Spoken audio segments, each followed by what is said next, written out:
Well, I am very interested in the subject of human misjudgment, and Lord knows I've created a good bit of it. I don't think I've created my full statistical share, and I think that one of the reasons was that I tried to do something about this terrible ignorance I left the Harvard Law School with when I saw this patterned irrationality, which was so extreme, and I had no theory or anything to deal with it, but I could see that it was extreme and I could see that it was patterned. I just started to create my own system of psychology, partly by casual reading, but largely from personal experience, and I used that pattern to help me get through life. Fairly late in life, I stumbled into this book, Influence, by a psychologist named Bob Cialdini, who became a super tenured hotshot on a 2,000-person faculty at a very young age. And he wrote this book, which has now sold 300,000 copies, which is remarkable for it's an academic book aimed at a popular audience. And that filled in a lot of holes in my crude system.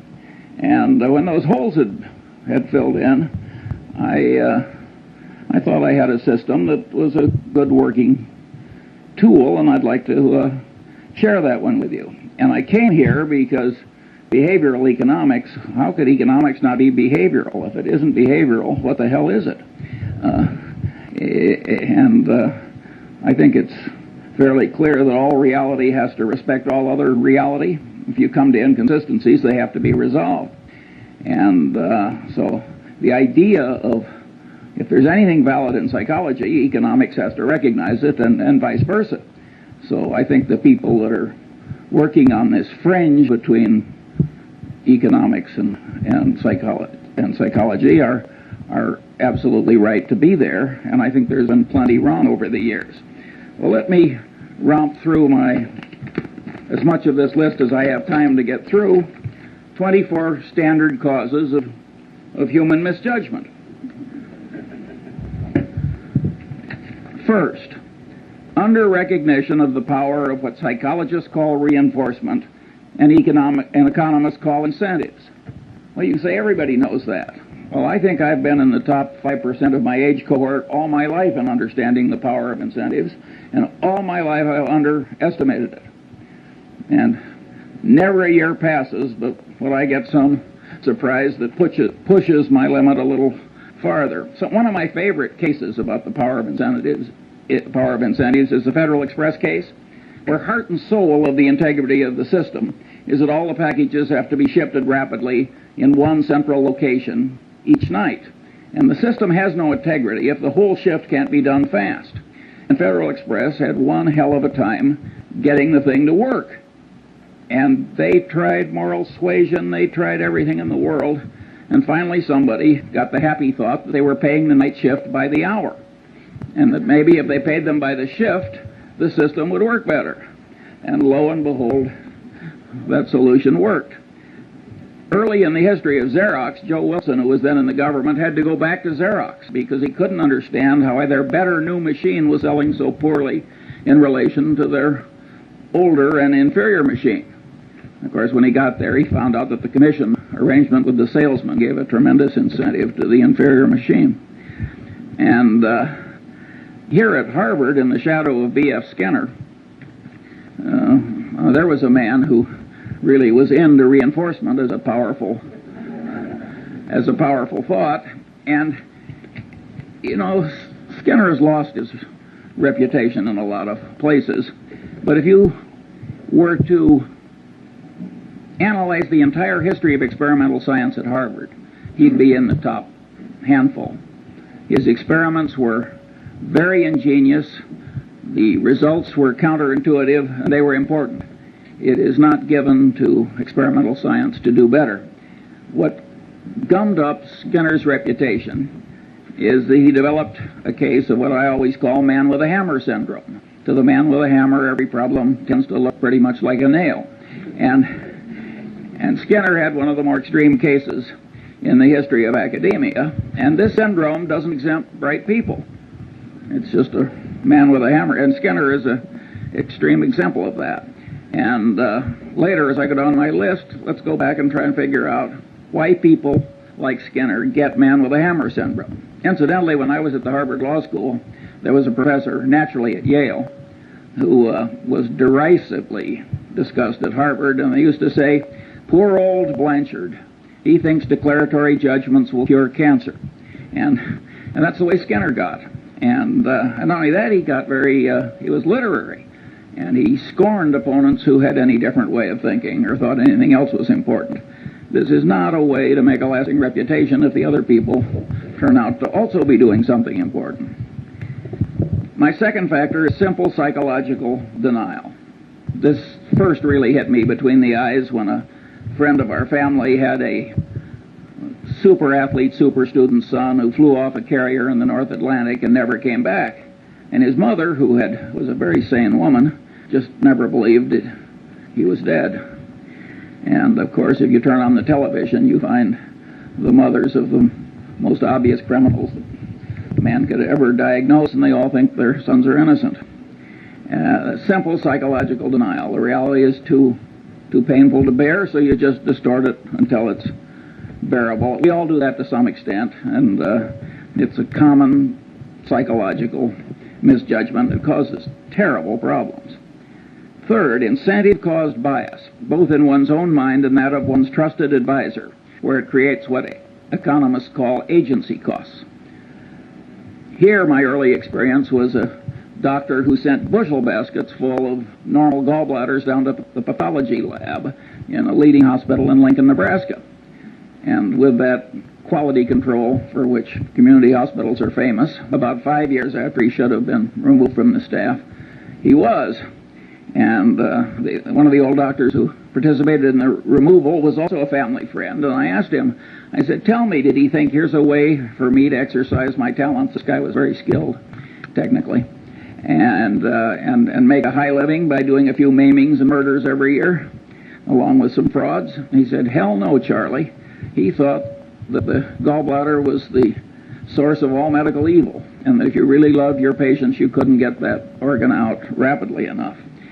Now, that's an extreme case, but in lesser strength, it's present in every profession and in every human being.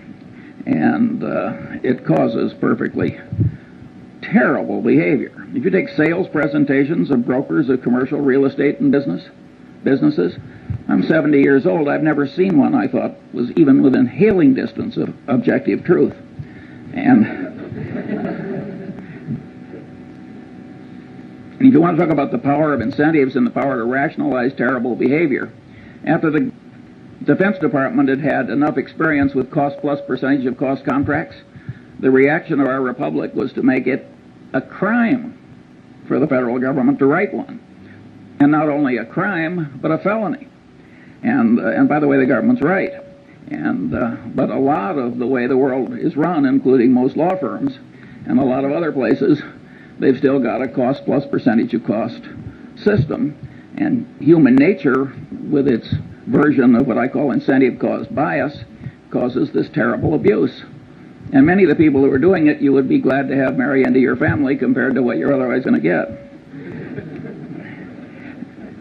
Now, there are huge implications from the fact that human mind is put together this way, and that is that people who create things like cash registers, which make misbehavior hard, are some of the effective saints of our civilization. And the cash register was a great moral instrument when it was created, and Patterson knew that, by the way. He had a little store, and the people were stealing him blind and never made any money, and people sold him a couple of cash registers, and it went to profit immediately. And of course, he closed the store and went into the cash register business, and with results which are so this is a huge important thing. If you read the psychology text, you will find that if they're 1,000 pages long, there's one sentence. Somehow incentive-caused bias has escaped the standard survey course in psychology. Fourth, and this is a superpower in error-causing psychological tendency, Bias from consistency and commitment tendency, including the tendency to avoid or promptly resolve cognitive dissonance. Includes the self-confirmation tendency of all conclusions, particularly expressed conclusions, and with a special persistence for conclusions that are hard-won. But what I'm saying here is that the human mind is a lot like the human egg. And the human egg has a shut-off device. When one sperm gets in, it shuts down so the next one can't get in. The human mind has a big tendency of the same sort. And here again, it doesn't just catch ordinary mortals, it catches the deans of physics. According to Max Planck, the really innovative, important new physics was never really accepted by the old guard. Instead, a new guard came along that was less brain-blocked by its previous conclusions. And if Max Planck's crowd had this consistency and commitment tendency that kept their old conclusions intact in spite of disconfirming evidence, you can imagine what the crowd that you and I are part of behaves like. And of course, if you make a public disclosure of your conclusion, you're pounding it in to your own head. Many of these students that are screaming at us, they aren't convincing us, but they're forming mental chains for themselves, because what they're shouting out, they're pounding in. And I think educational institutions that create a climate where too much of that goes on are, in a fundamental sense, they're irresponsible institutions. It's very important to not put your brain in chains too young by what you shout out. And all these things like painful qualifying and initiation rituals, and all those things pound in your commitments and your ideas. And the Chinese brainwashing system, which was for war prisoners, which was way better than anybody else's, they maneuvered people into making tiny little commitments and declarations, and then they'd slowly build. That worked way better than torture. Sixth, bias from Pavlovian association, misconstruing past correlation as a reliable basis for decision making. I never took a course in psychology or economics either, for that matter, but I did learn about Pavlov in high school biology, and the way they taught it, so the dog salivated when the bell rang. So what? Nobody made the least effort to tie that to the wide world. Well, the truth of the matter is that Pavlovian association is an enormously powerful psychological force in the daily life of all of us. And indeed, in economics, we wouldn't have money without the role of so-called secondary reinforcement, which is a pure psychological phenomenon demonstrated in the laboratory. Practically, I'd say 3/4 of advertising works on pure Pavlov. I mean, think how pure association works. Take Coca-Cola Company, where we're the biggest shareholder. They want to be associated with every wonderful image. Heroics in the Olympics, wonderful music, you name it. They don't want to be associated with presidents' funerals and so forth. When have you seen a Coca-Cola ad? And the association really works. And all these psychological tendencies work largely or entirely on a subconscious level, which makes them very insidious. Then you've got Persian messenger syndrome. The Persians really did kill the messenger who brought the bad news. You think that is dead? I mean, you should have seen Bill Paley in his last 20 years. He didn't hear one damn thing he didn't want to hear. People knew that it was bad for the messenger to bring Bill Paley things he didn't want to hear. Well, that means that the leader gets in a cocoon of unreality. And it's a great big enterprise, and boy, did he make some dumb decisions in the last 20 years. And no, Persian messenger syndrome is alive and well. When I saw some years ago Arco and Exxon arguing over a few hundred millions of ambiguity in their North Slope treaties before a Superior Court judge in Texas with armies of lawyers and experts on each side. Now, this is a Mad Hatter's Tea Party. Two engineering-style companies can't resolve some ambiguity without spending tens of millions of dollars in some Texas Superior Court. In my opinion, what happens is that nobody wants to bring the bad news to the executives up the line. That here's a few $100 million you thought you had that you don't.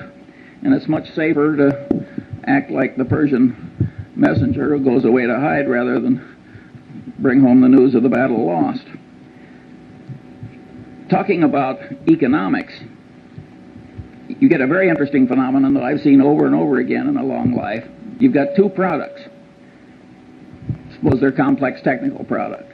Now you think under the laws of economics that if product A costs X, if product Y costs X minus something, it will sell better than if it sells at X plus something. But that's not so. In many cases, when you raise the price of the alternative product, it'll get a larger market share than it would when you make it lower than your competitor's product. That's because the bell, a Pavlovian bell, ordinarily there's a correlation between price and value. You have an information inefficiency. And so when you raise the price, the sales go up relative to your competitor. That happens again and again and again. It's a pure Pavlovian phenomenon, and you can say, well, the economists have figured this sort of thing out when they started talking about information inefficiencies. But that was fairly late in economics that they found such an obvious thing. And of course, most of them don't ask what causes the information inefficiencies. Well, one of the things that causes it is pure old Pavlov and his dog. Now you've got bias from Skinnerian association, operant conditioning, where you give the dog a reward and pound in the behavior that preceded the dog's getting the award. And of course, Skinner was able to create superstitious pigeons by having rewards come, by accident with certain occurrences. And of course, we all know people who are the human equivalents of superstitious pigeons. That's a very powerful phenomenon. And of course, operant conditioning really works. The people in the center who think that operant conditioning is important are very much right. It's just that Skinner overdid it a little. Where you see in business just perfectly horrible results from psychologically rooted tendencies is in accounting. If you take Westinghouse, which blew $2 or $3 billion pre-tax at least, loaning developers to build hotels and virtually 100% loans. Now you say any idiot knows that there's one thing you don't like, it's a developer, another you don't like, it's a hotel. And to make 100% loan to a developer who's going to build a hotel. But this guy, he probably was an engineer or something, and he didn't take psychology any more than I did, and he got out there in the hands of these slick salesmen operating under their version of incentive cost bias, where any damn way of getting Westinghouse to do it was considered normal business, and they just blew it. That would never have been possible if the accounting system hadn't been such that for the initial phase of every transaction, it showed wonderful financial results. So people who have loose accounting standards are just inviting perfectly horrible behavior in other people, and it's a sin. It's an absolute sin.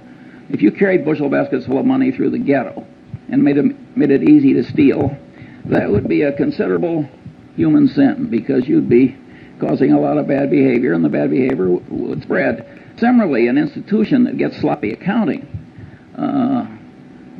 commits a real human sin, and it's also a dumb way to do business, as Westinghouse has so wonderfully proved. Oddly enough, nobody mentions, at least nobody I've seen, what happened with Joe Jett and Kidder Peabody. The truth of the matter is the accounting system was such that by punching a few buttons, the Joe Jetts of the world could show profits, and profits that showed up in things that resulted in rewards and esteem and every other thing that human being. Well, the Joe Jetts are always with us, and they're not really to blame, in my judgment at least. But that bastard who created that foolish accounting system, who, so far as I know, has not been flayed alive, ought to be. Seventh, bias from reciprocation tendency, including the tendency of one in a role to act as other persons expect. Well, here again, Cialdini does a magnificent job at this, and you're all going to be given a copy of Cialdini's book. And if you have half as much sense as I think you do, you will immediately order copies for all of your children and several of your friends. You will never make a better investment. It is so easy to be a patsy for what he calls the compliance practitioners of this life. And but at any rate, reciprocation tendency is a very, very powerful phenomenon, and Cialdini demonstrated this by running around a campus, and he asked people to take juvenile delinquents to the zoo. And it was a campus, and so 1 in 6 actually agreed to do it. And after he'd accumulated the statistical output, he went around on the same campus, and he asked other people, he said, gee, would you devote 2 afternoons a week to taking juvenile delinquents somewhere and suffering greatly yourself to help them? And there he got 100% of the people to say no. But after he made the first request, he backed off a little. He said, well, would you at least take them to the zoo 1 afternoon? He raised the compliance rate from 1/3 to 1/2. He got 3 times the success by just going through the little ask for a lot and back off. Now, if the human mind on a subconscious level can be manipulated that way, and you don't know it, well, I always use the phrase, you're like a one-legged man in an ass-kicking contest. You are really giving a lot of quarter to the external world that you can't afford to give. And on this so-called role theory, where you tend to act in the way that other people expect, that's reciprocation, if you think about the way society is organized. And a guy named Zimbardo had people at Stanford divide into 2 pieces. One were the guards and the other were the prisoners. And they started acting out roles as people expected. He had to stop the experiment after about 5 days. He was getting into human misery and breakdown and pathological behavior. I mean, it was awesome. However, Zimbardo was greatly misinterpreted. It's not just reciprocation tendency and role theory that caused that. It's consistency and commitment tendency. Each person, as he acted as a guard or a prisoner, the action itself was pounding in the idea.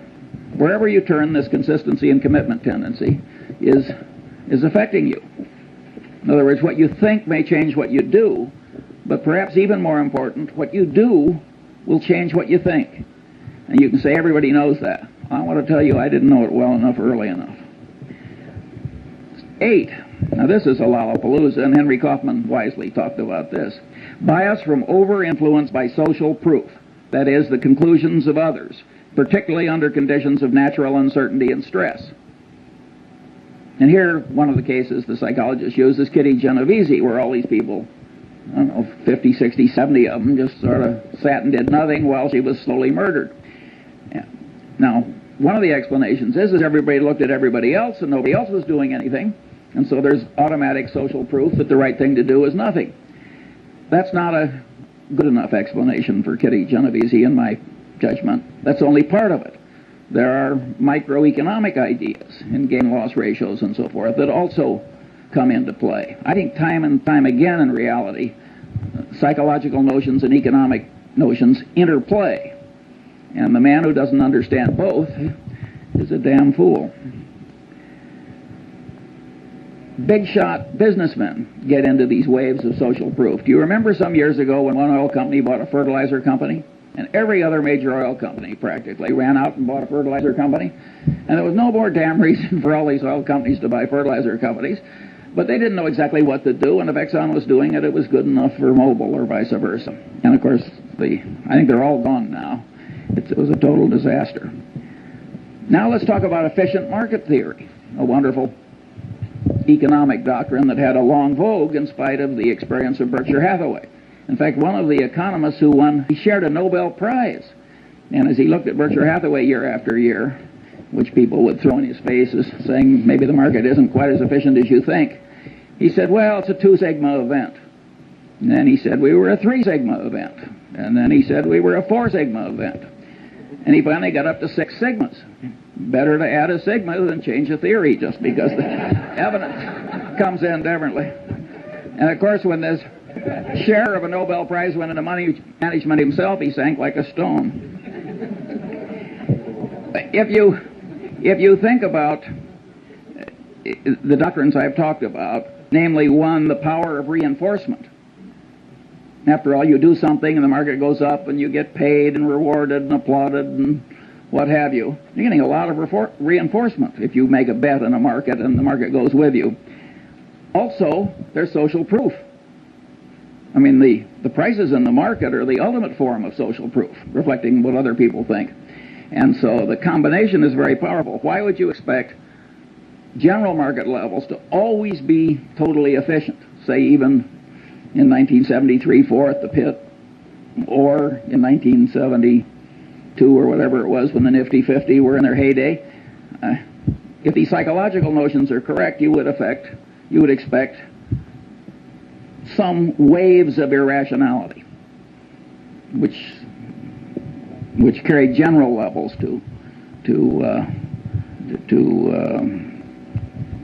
so they're inconsistent with reason. 9. What made these economists love the efficient market theory is the math was so elegant. And after all, math was what they'd learned to do. The man with a hammer, every problem tends to look pretty much like a nail. The alternative truth was a little messy.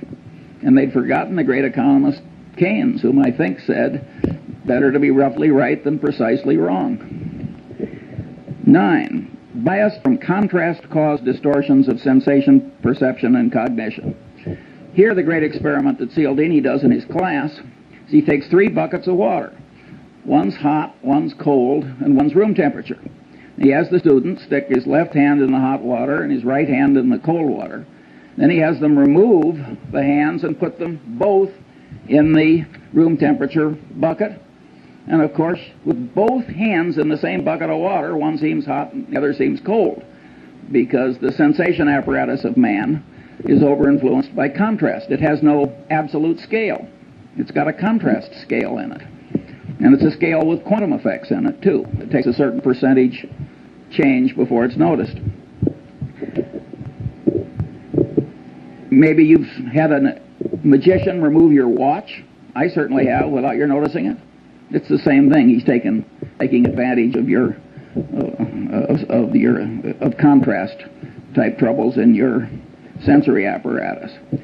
But here the great truth is that cognition mimics sensation, and the cognition manipulators mimic the watch removing magician. In other words, people are manipulating you all day long on this contrast phenomenon. Cialdini cites the case of the real estate broker, and you got the rube that's been transferred into your town, and the first thing you do is you take the rube out to 2 of the most awful overpriced houses you've ever seen. And then you take the rube to some moderately overpriced house, and then you stick them. And it works pretty well, which is why the real estate salesmen do it. And it's always going to work.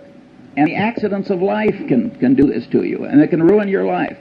In my generation, when women lived at home until they got married, I saw some perfectly terrible marriages made by highly desirable women because they lived in terrible homes. And I've seen some terrible second marriages which were made because there were slight improvements over an even worse first marriage. And you think you're immune from these things and you laugh, and I want to tell you, you aren't. And my favorite analogy, I can't vouch for the accuracy of. I have this worthless friend I like to play bridge with, and he's a total intellectual amateur that lives on inherited money. But he told me once something I really enjoyed hearing. He said, Charlie, he says, if you throw a frog into very hot water, the frog will jump out. But if you put the frog in room temperature water and just slowly heat the water up, the frog will die there. Now, I don't know whether that's true about a frog, but it sure as hell true about many of the businessmen I know. And there again, it is the contrast phenomenon. These are hotshot, high-powered people. I mean, these are not fools. If it comes to you in small pieces, you're likely to miss. So you have to, if you're going to be a person of good judgment, you have to do something about this warp in your head where it's so misled by mere contrast. Bias from over-influence by authority. Well, here the Milgram experiment, as it's caused, I think there have been 1,600 psychological papers written about Milgram. And he had a person posing as an authority figure trick ordinary people into giving what they had every reason to expect was heavy torture by electric shock to perfectly innocent fellow citizens. And the experiment has been, he was trying to show that why Hitler succeeded and a few other things. So this really caught the fancy of the world. Partly it's so politically correct, and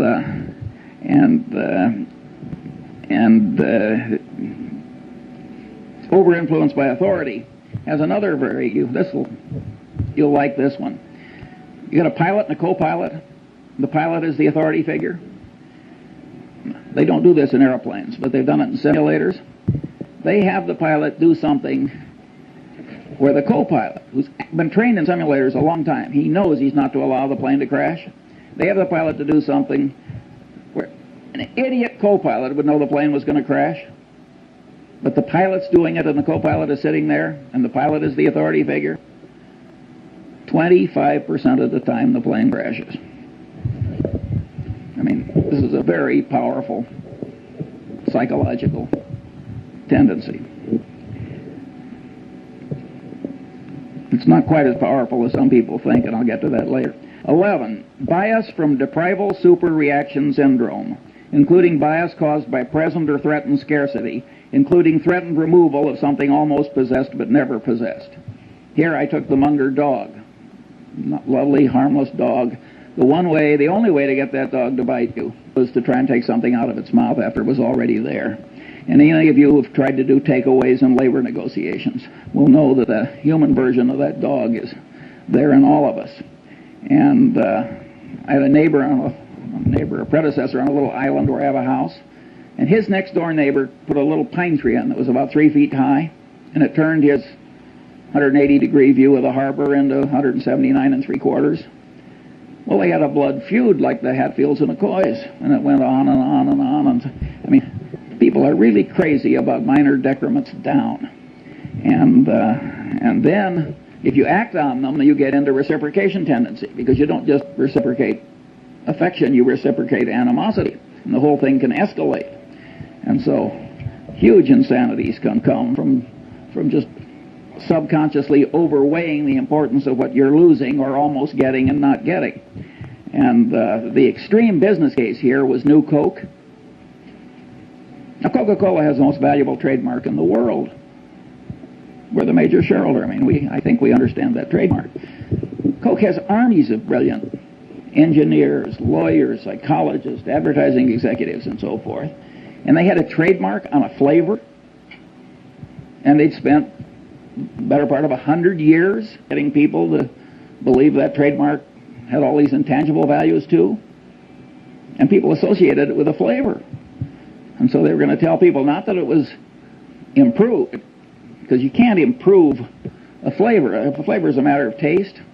I mean, you may improve a detergent or something, but telling you're going to make a major change in a flavor. I mean, so they got this huge Deprival-Superreaction syndrome. Pepsi was within weeks of coming out with old Coke in a Pepsi bottle, which would have been the biggest fiasco in modern times.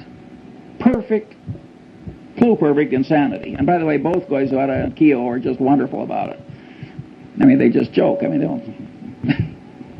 Keogh always says, I must have been away on vacation. He participated in every single...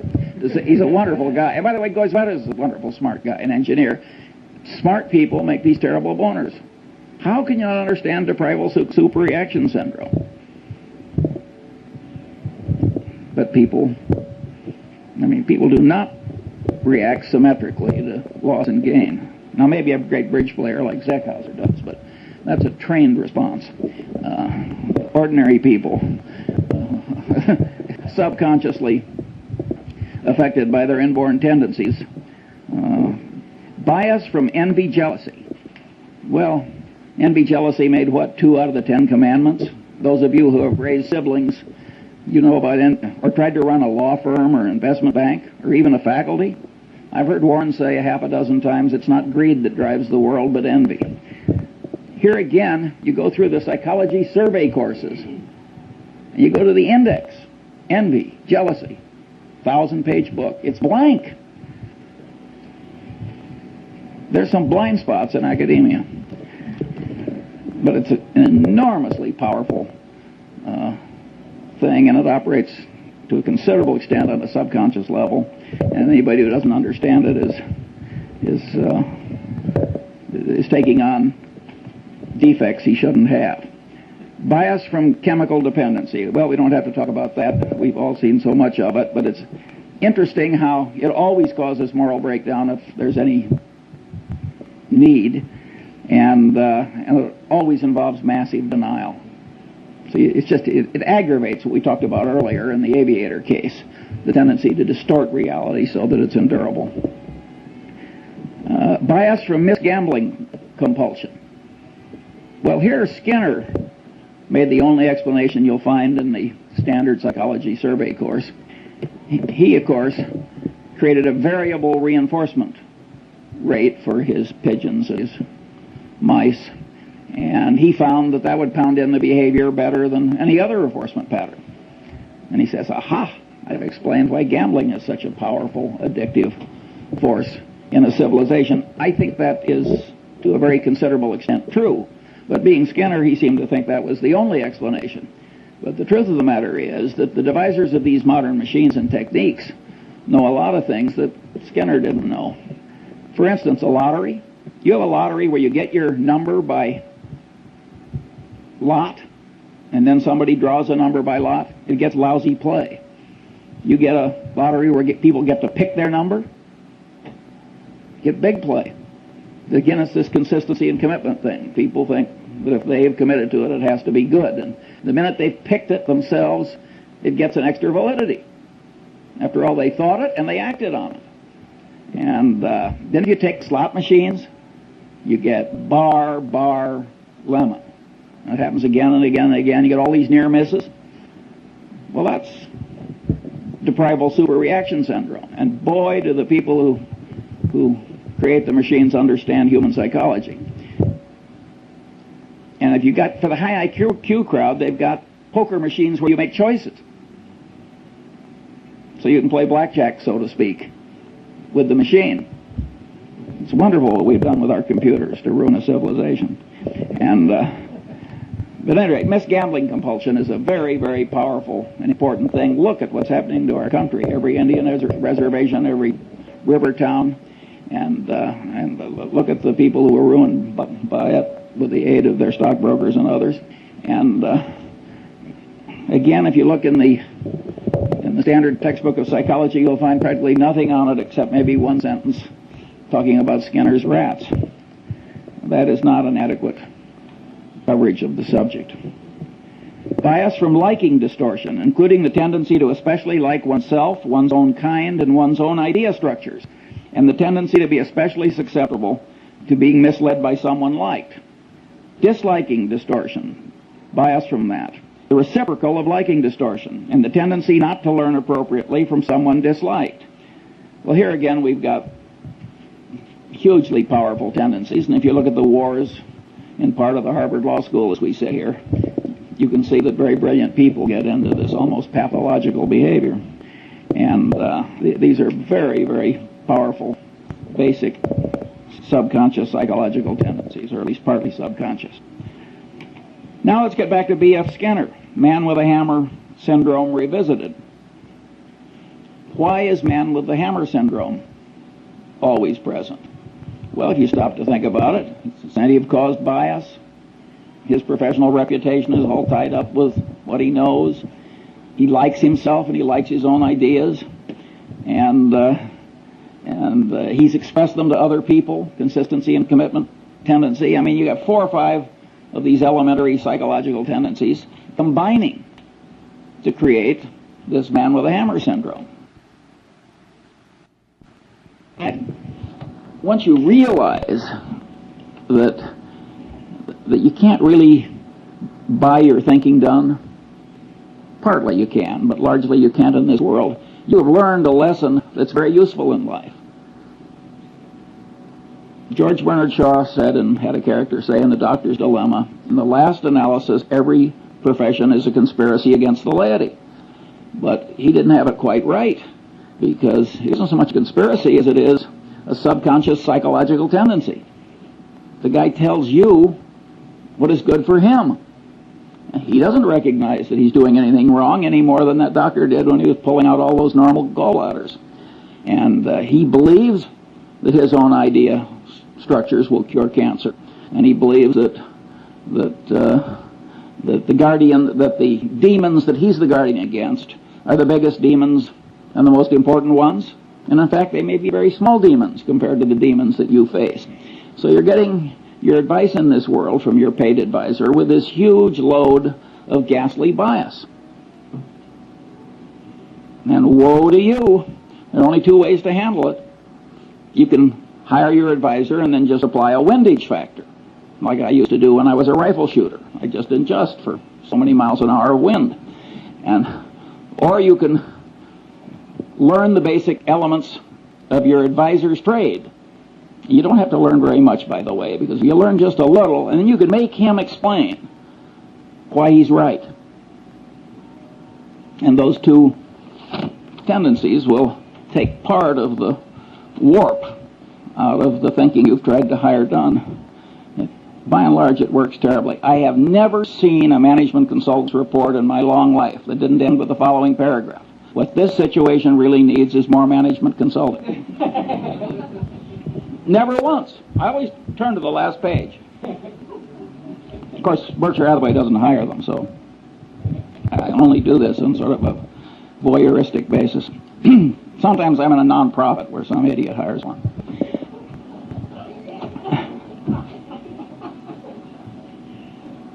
(17) Bias from the non-mathematical nature of the human brain in its natural state, as it deals with probabilities employing crude heuristics, and is often misled by mere contrast, a tendency to overweigh conveniently available information, and other psychologically rooted misthinking tendencies on this list, when the brain should be using the simple probability mathematics of Fermat and Pascal, applied to all reasonably obtainable and correctly weighted items of information that are of value in predicting outcomes. The right way to think is the way Zeckhauser plays bridge. It's just that simple. And your brain doesn't naturally know how to think the way Zeckhauser knows how to play bridge. Now, you notice I put in that availability thing, and there I'm mimicking some very eminent psychologists, Kahneman, I hope I pronounced that right, and Tversky, who raised the idea of availability to a whole heuristic of misjudgment. And, you know, they are very substantially right. I mean, ask the Coca-Cola Company, which has raised availability to a secular religion, if availability changes behavior. You will drink a hell of a lot more Coke if it's always available. I mean, availability does change behavior and cognition.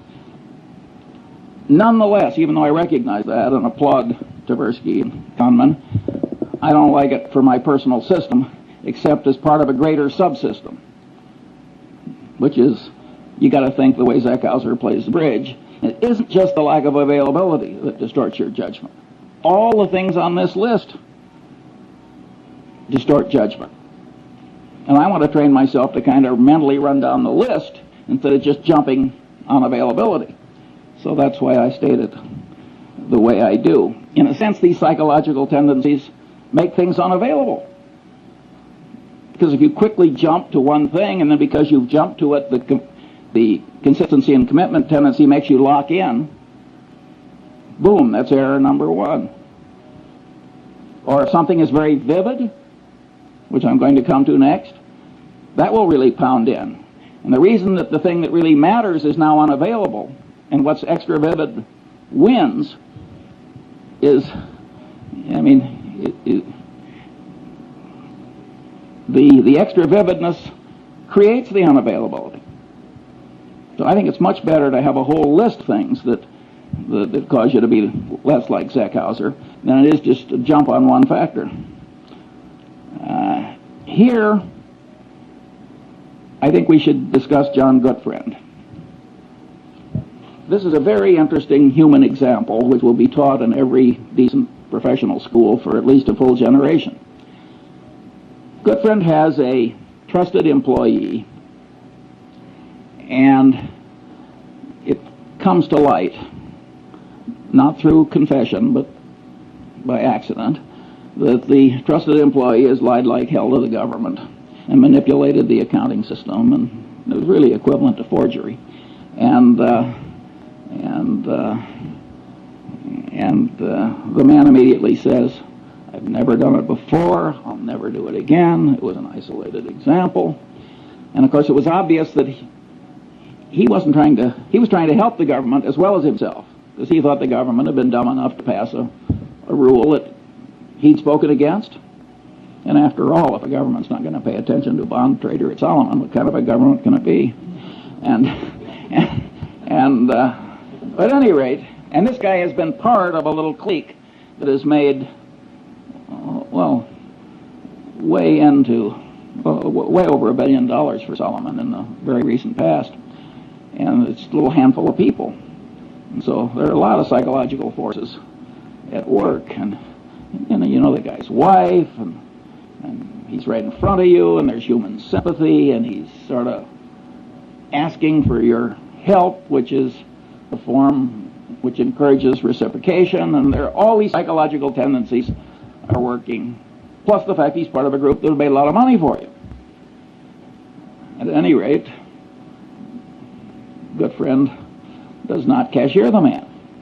And of course, he had done it before, and he did do it again. Well, now you look as though you almost wanted him to do it again. Or God knows what you look like, but it isn't good. And that simple decision destroyed John Goodfriend. And it's so easy to do. Now let's think it through like the bridge player, like Zeckhauser.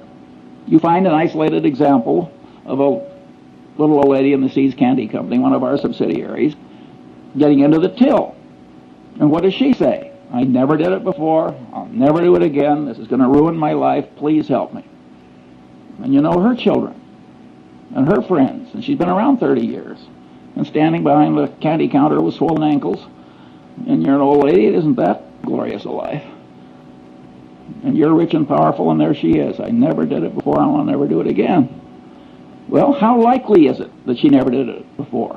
If you're going to catch 10 embezzlements a year, what are the chances that any one of them, applying what Tversky and Kahneman call baseline information, will be somebody who only did it this once? And the people who have done it before and are going to do it again, what are they all going to say? Well, in the history of the Seeds Candy Company, they always say, "I never did it before, and I'm never going to do it again." And we cashier them. It would be evil not to, because terrible behavior spreads. Remember, what was it, Serpico? I mean, you let that stuff, you got social proof, you got incentive caused bias, you got a whole lot of psychological factors that will cause the evil behavior to spread. And pretty soon the whole your place is rotten, the civilization is rotten. It's not the right way to behave. And I will admit that when I knew the wife and children, I have paid severance pay when I fire somebody for taking a mistress on an extended foreign trip. It's not the adultery I mind, it's the embezzlement. But there, I wouldn't do it where Goodfriend did it, where they've been cheating somebody else on my behalf. There, I think you have to cashier. But if they're just stealing from you and you get rid of them, I don't think you need the last ounce of vengeance. In fact, I don't think you need any vengeance. I don't think vengeance is much good. Now we come bias from over-influence by extra vivid evidence. Here's one. I'm at least $30 million poorer as I sit here giving this little talk, because I once bought 300 shares of a stock, and the guy called me back and said, "I've got 1,500 more. I said, "Will you hold it for 15 minutes while I think about it?" And the CEO of this company, I have seen a lot of vivid peculiarities in a long life, but this guy set a world record. I'm talking about the CEO, and I just misweighed it. The truth of the matter is his situation was foolproof. He was soon going to be dead. I turned down the extra 1,500 shares, and it's now cost me $30 million, and that's life in the big city. And it wasn't something where stock was generally available. And so it's very easy to misweigh the vivid evidence. And Goodfriend did that when he looked into the man's eyes and forgave the colleague. And 22, stress-induced mental changes, small and large, temporary and permanent.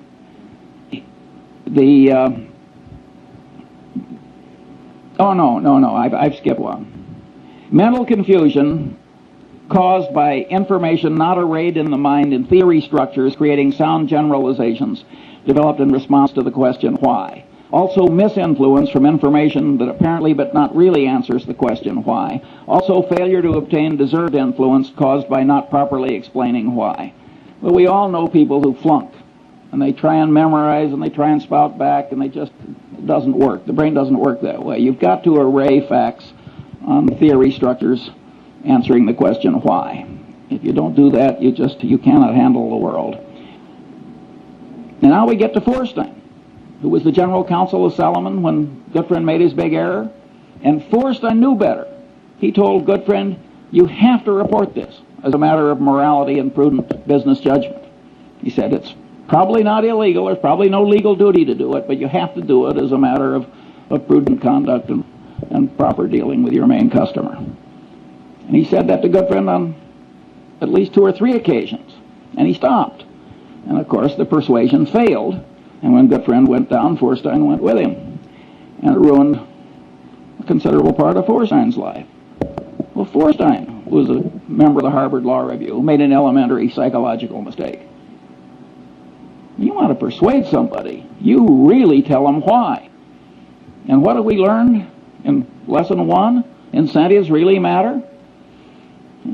He should have told, and vivid evidence really works.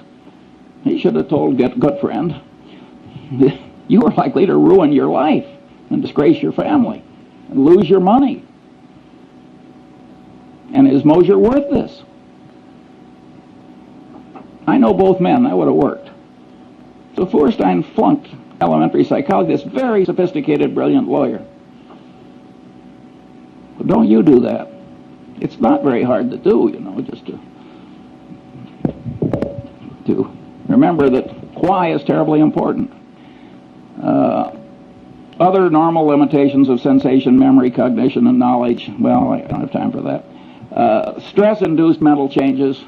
Here my favorite example is the great Pavlov. And he had all these dogs in cages which had all been conditioned into changed behaviors. And the great Leningrad flood came and just went right up, and the dog's in a cage. And the dog had as much stress as you can imagine a dog ever having. And the water receded in time to save some of the dogs, and Pavlov noted that they'd had a total reversal of their conditioned personality. Well, being the great scientist he was, he spent the rest of his life giving nervous breakdowns to dogs. And he learned a hell of a lot that I regard as very interesting. I have never known any Freudian analyst who knew anything about the last work of Pavlov, and I've never met a lawyer who understood that what Pavlov found out with those dogs had anything to do with programming and deprogramming and cults and so forth. I mean, the amount of elementary psychological ignorance is out there in high levels is very substantial. Then we've got other common mental illnesses and declines, temporary and permanent, including the tendency to lose ability through disuse. And then I've got mental and organizational confusion from say-something syndrome. And here my favorite thing is the bee, the honeybee. And the honeybee goes out and finds the nectar, and he comes back and he does a dance that communicates to the other bees where the nectar is, and they go out and get it. Well, some scientist who was clever, like B.F. Skinner, decided to do an experiment. He put the nectar straight up, way up. Well, in a natural setting, there is no nectar way the hell straight up. And the poor honeybee doesn't have a genetic program that is adequate to handle what he now has to communicate. And you'd think the honeybee would come back to the hive and slink into a corner. But he doesn't. He comes into the hive and does this incoherent dance. And all my life I've been dealing with the human equivalent of that honeybee. and it's a very important part of human organization to set things up so the noise and the reciprocation and so forth of all these people who have what I call say-something syndrome don't really affect the decisions. Now, the time has come to ask 2 or 3 questions. This is the most important question in this whole talk. What happens when these standard psychological tendencies combine? What happens when the situation or the artful manipulation of man causes several of these tendencies to operate on a person toward the same end at the same time? The clear answer is the combination greatly increases power to change behavior compared to the power of merely one tendency acting alone. Examples are Tupperware parties. Tupperware has now made billions of dollars out of a few manipulative psychological tricks.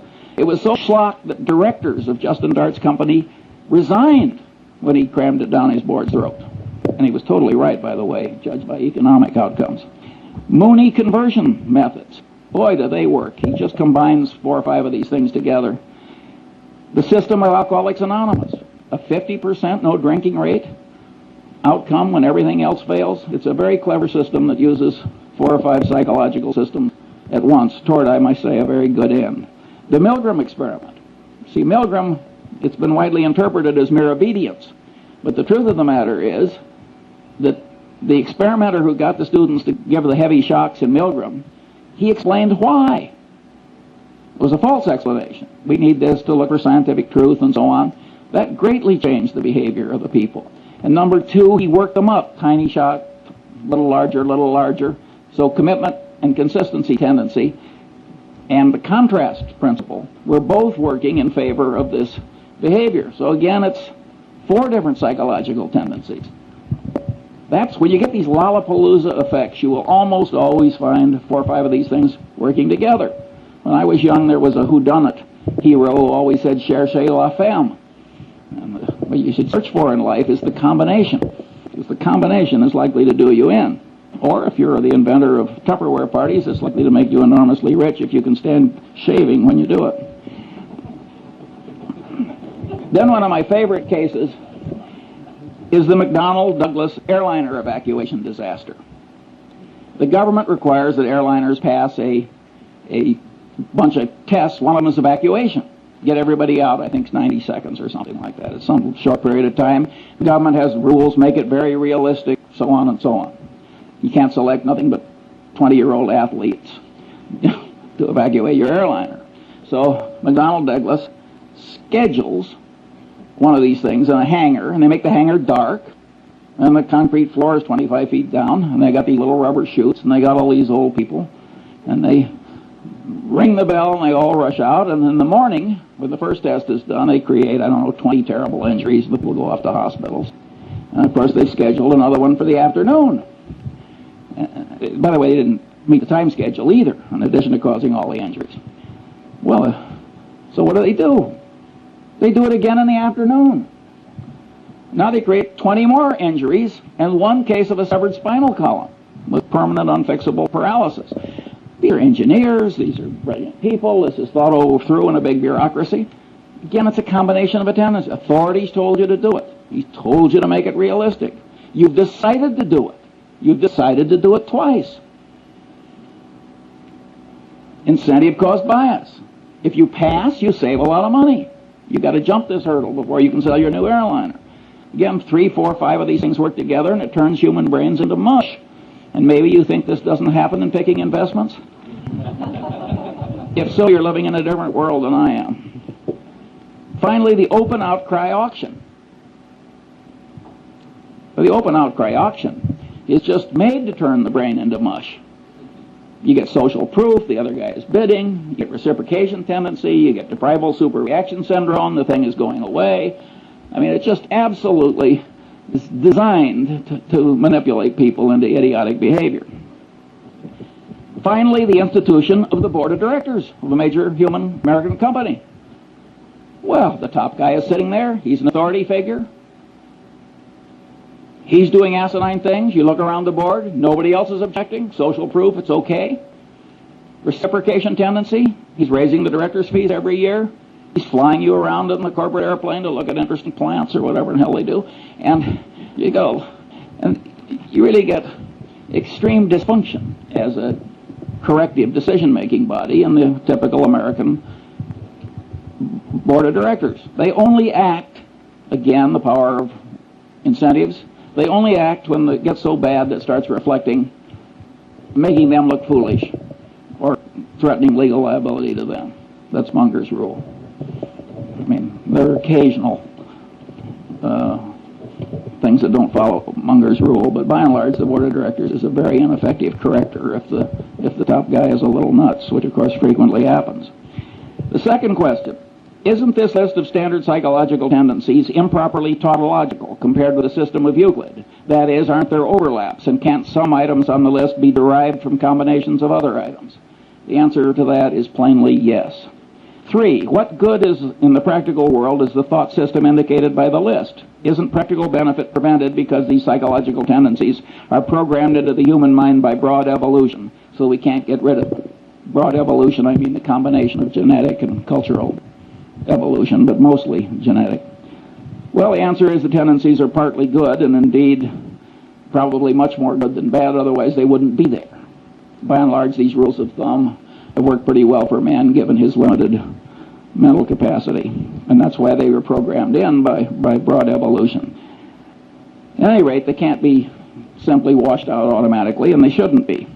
Nonetheless, the psychological thought system described is very useful in spreading wisdom and good conduct when one understands it and uses it constructively. Here are some examples. Karl Braun's communication practices. He designed oil refineries with spectacular skill and integrity. He had a very simple rule. Remember I said why is important? You got fired in the Braun Company. You had to have 5 W's. You had to tell who what you wanted to do, where and when, and you had to tell him why. And if you wrote a communication and left out the why, you got fired. Because Braun knew it's complicated building an oil refinery. And it can blow up, all kinds of things happen. And he knew that his communication system worked better if you always told him why. That's a simple discipline, and boy does it work. 2, the use of simulators in pilot training. Here again, abilities attenuate with disuse. Well, the simulator is God's gift because you can keep them fresh. The system of Alcoholics Anonymous. That's certainly a constructive use of somebody understanding psychological tendencies. I think they just blundered into it, as a matter of fact. So you can regard it as kind of an evolutionary outcome. But just because they blundered into it doesn't mean you can't invent its equivalent when you need it for a good purpose. Clinical training in medical schools. Here's a profoundly correct way of understanding psychology. The standard practice is watch one, do one, teach one. Boy, does that pound in what you want pounded in. Again, the consistency and commitment tendency. And that is a profoundly correct way to teach clinical medicine. The rules of the U.S. Constitutional Convention. Totally secret, no vote until the final vote, then just one vote on the whole Constitution. Very clever psychological rules. And if they had a different procedure, everybody would have been pushed into a corner by his own pronouncements and his own oratory and his own, and no recorded votes until the last one. And they got it through by a whisker with those wise rules. We wouldn't have had the Constitution if our forefathers hadn't been so psychologically acute. And look at the crowd we got now. 6, the use of Granny's rule. I love this. One of the psychologists who works with the Center gets paid a fortune running around America, and he teaches executives to manipulate themselves. Now, Granny's rule is you don't get the ice cream unless you eat your carrots. Well, Granny was a very wise woman. That is a very good system. And so this guy, very eminent psychologist, he runs around the country telling executives to organize their day. So they force themselves to do what's unpleasant and important by doing that first and then rewarding themselves with something they really like doing. He is profoundly correct. 7, the Harvard Business School's emphasis on decision trees. When I was young and foolish, I used to laugh at the Harvard Business School. I said, they're teaching 28-year-old people that high school algebra works in real life. We're talking about elementary probability. But later I wised up and I realized that it was very important that they do that, and better late than never. 8, the use of postmortems at Johnson & Johnson.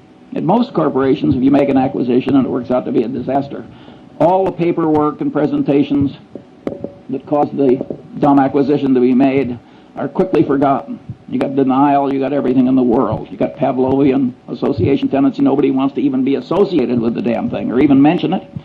Johnson & Johnson, they make everybody revisit their old acquisitions and wade through the presentations. That is a very smart thing to do. And by the way, I do the same thing routinely. 9, the great example of Charles Darwin is he avoided confirmation bias. Darwin probably changed my life because I'm a biography nut. And when I found out the way he always paid extra attention to the disconfirming evidence and all these little psychological tricks, I also found out that he wasn't very smart by the standards, the ordinary standards of human acuity. Yet there he is, buried in Westminster Abbey. That's not where I'm going, I'll tell you. And I said, my God, here's a guy that, by all objective evidence, is not nearly as smart as I am, and he's in Westminster Abbey. He must have tricks I should learn. And I started wearing little hair shirts like Darwin to try and train myself out of these subconscious psychological tendencies that cause so many errors. It didn't work perfectly, as you can tell from listening to this talk, but it would have been even worse if I hadn't done what I did. And you can know these psychological tendencies and avoid being the patsy of all the people that are trying to manipulate you to your disadvantage, like Sam Walton. Sam Walton will let a purchasing agent take a handkerchief from a salesman. He knows how powerful the subconscious reciprocation tendency is. That is a profoundly correct way for Sam Walton to behave. Then there's the Warren Buffett rule for open outcry auctions. Don't go. We don't go to the closed bid auctions, too, because that's a counterproductive way to do things ordinarily for a different reason, which Zeckhauser would understand. 4, what special knowledge problems lie buried in the thought system indicated by the list? Well, one is paradox. Now we're talking about a type of human wisdom that the more people learn about it, the more attenuated the wisdom gets. That's an intrinsically paradoxical kind of wisdom. But we have paradox in mathematics, and we don't give up mathematics. I say, damn the paradox. This stuff is wonderfully useful. And by the way, the granny's rule, when you apply it to yourself, is sort of a paradox in a paradox. The manipulation still works even though you know you're doing it. And I've seen that done by one person to another. I drew this beautiful woman as my dinner partner a few years ago, and I'd never seen her before, although she's married to a prominent Angelino, and she sat down next to me and she turned her beautiful face up and she said, Charlie, she said, what one word accounts for your remarkable success in life? Now, I knew I was being manipulated and that she'd done this before, and I just loved it. I never see this woman without a little lift in my spirits. And by the way, I told her I was rational.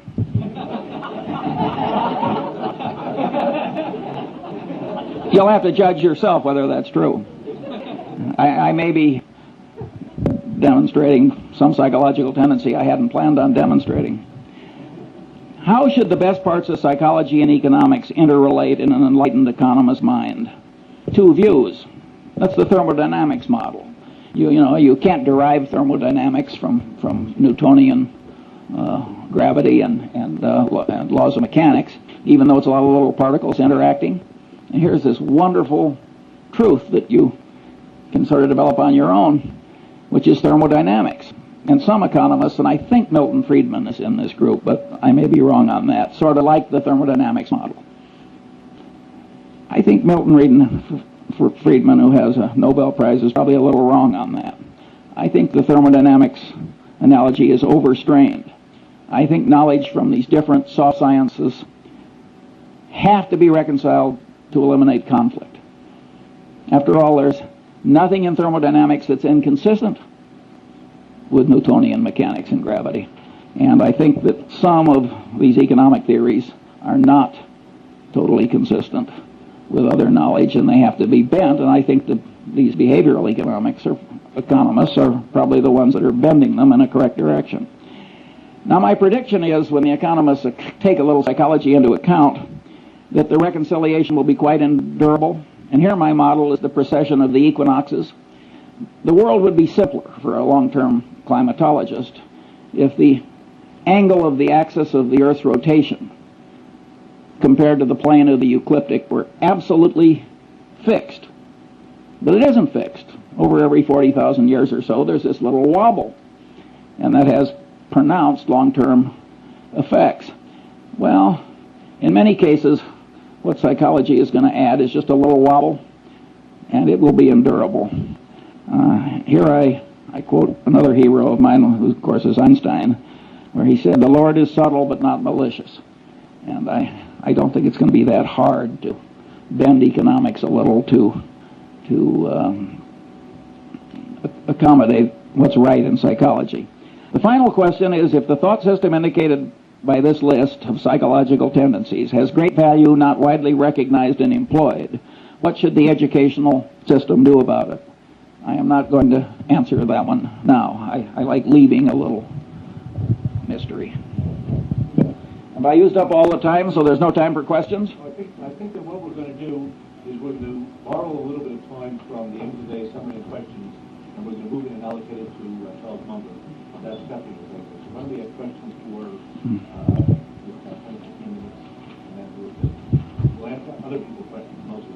By the way, the dean of the Stanford Law School is here today, Paul Brest, and he is trying to create a course at the Stanford Law School that tries to work stuff similar to this into worldly wisdom for lawyers, which I regard as a profoundly good idea, and he wrote an article about it, and you'll be given a copy along with Cialdini's book.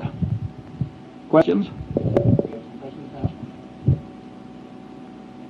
Yeah. Would we be able to get a copy of that list of 20 books? Yes. I presume there would be one curious man. And I have it, and I'll put it over there on the table, but don't take more than one because I didn't anticipate such a big crowd. And if we run short, I'm sure the center is up to making other copies. And yeah. Well, let me just ask one question. If I had listened to this talk, I might have thought that you were a psychologist. I can't hear you. If I had listened to this talk, I might have thought that Charles Munger was a psychology professor operating at a business school. Every once in a while on a micro issue, you told us how you would have dealt with one of these issues, for example, with the unfortunate lady from C's. But you didn't tell us how these tendencies affected you in what's probably the most important, or one of the most important elements of your success, which was deciding where to invest your money. And I'm wondering if you might relate some of these principles to some of your past decisions that way. Well, of course, an investment decision in the common stock of a company frequently involves a whole lot of factors interacting. Usually, of course, there's one big, simple model. And a lot of those models are microeconomic.